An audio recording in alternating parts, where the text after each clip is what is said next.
Hi everyone, welcome to my channel. In this video, I am going to design and implement an API for lazy initialization of variables in Java.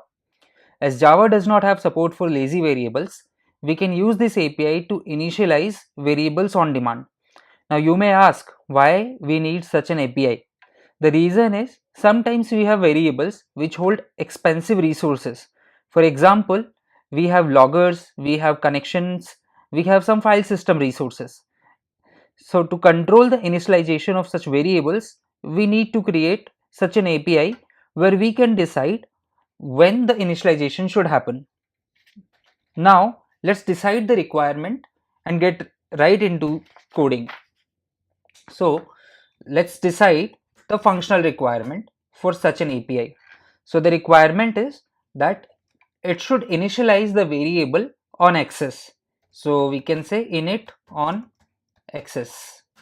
The second requirement could be that the API should be generic and it should be applicable for any type of variable. So we can say that generic API. And another requirement could be that it should be thread safe. So when multiple threads are accessing this API at the same time, the implementation should ensure that initialization happen only once. So we can say the API should be thread safe. Now let's define some non-functional requirement as well. So what could be the non-functional requirement here? We can say that the API should be clear and concise and easy to understand. So we can say clear and easy to understand. So these are our requirements. Now let's check what we have as of now. So I have created a class called lazy. This will be our API class and I have marked it generic. So that covers one of our requirement. The API should be generic. Now let's get into the rest of the implementation. So now because we know the initialization would happen lazily, so this is the class which would be responsible for initialization. So let's first create a placeholder for the actual variable.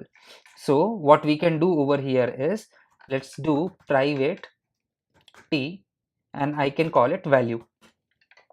So that means that this API is now responsible to provide the value as well as to initialize the value. Now let's create a static method to initialize the lazy value. Why we are creating the static method? To cover the non-functional requirement where we are saying that the API should be clear and easy to understand.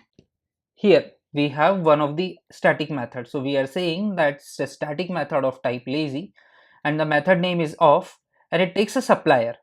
Now what this supplier is going to do, this supplier is basically responsible for initializing the value. Now let's create a placeholder for this supplier. So I can say private final and supplier of t and let's call it supplier only. And now let's create a constructor over here. So we can create a constructor which takes the supplier of t and we can say this dot supplier equals to supplier. Now because we are providing a static method, we can make the constructor private. So that way any client accessing would not be aware of the internal implementation details of the API. And clients simply need to say lazy.off and they need to pass their supplier which is going to be responsible to initialize the value. Now let's go into the rest of the implementation. So now this lazy class should also be responsible for returning the value. For that we will create a method called get. Let's create a method get which returns the value of t type and we will simply call it get. So whenever we have a lazy type of any variable, we can just simply say lazy.get and that will return us the value. Now let's do the first thing first. If the value is already initialized, we will return the value. If the value is not null, then simply return value. Now what if value is null?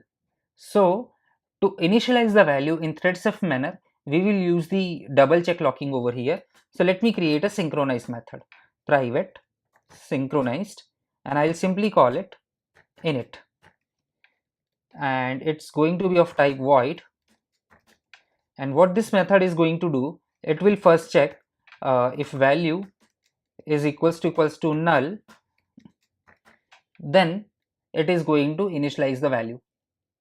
So what it is going to do over here, this method over here is going to initialize the value, and for initialization of value we will simply call the supplier. So we will say value equals to supplier dot get. Now supplier will have its internal logic where it will initialize the value. Now once we have called the init, then we can simply return value. Now what happens over here, if multiple threads are accessing this get method, if the value is not null, they will get the value. If the value is null, there is this blocking on it method. So only one thread can enter at one point of time. So one thread enters, it sees that value is equals to null, so it will initialize the value and it will return. Now another thread, if it was blocking on init, it will also enter now, and it will see that okay, value is now not null, it has been initialized, so it will do nothing and return. And any other thread coming after that will simply see that value is not null and get from returned from there with value. So this is our implementation of a lazy API in Java. This provides us a capability to initialize the variables in lazy manner. Now let's create a tester class for this. So I have a class created, let me open that. So I have a lazy client. Now let's see what this client does. So we have a static final lazy integer, we are calling it well, and the supplier over here simply says that return the value 10. So let me replace it with lambda. So we are simply saying lazy of 10, and we have a main method. What we are doing in main method, we are creating 10 threads, and all of the 10 threads basically are printing the value of this lazy, and we are starting those threads just like that. Let's convert this also in lambda. So we can see our implementation now is very simple.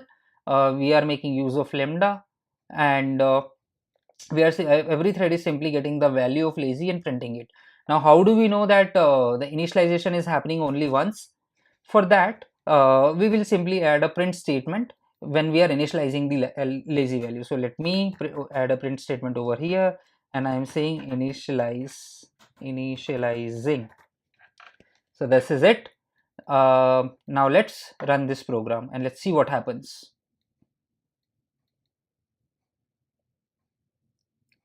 So over here we see that the initialization only happens at once, and we can simply see value 10 printed 10 times.